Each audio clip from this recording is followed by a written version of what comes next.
anyway, if you did interviews with as many people as possible, listen, I don't want to do interviews anymore.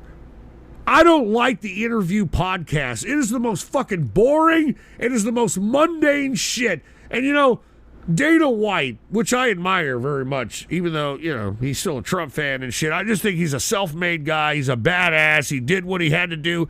And guess what? His mama didn't like him. I mean, he didn't have anybody backing him up. He figured it out, and he fucking became who he was, all right? But he walked out of the Howie Mandel podcast because Howie Mandel sounded like a disingenuous piece of shit, just like all these other fucking podcasters out here. And I just think that, like, there's just too many podcasters like, oh, what, I got to go do an interview with this shit. And the interviews suck. They're all the same shit. I can't stand these fucking podcast interviews, man. They say the same shit. Nobody thought provokes. Nobody tries to do any. It's like, oh, well, can you tell us about this? And then they shake their head.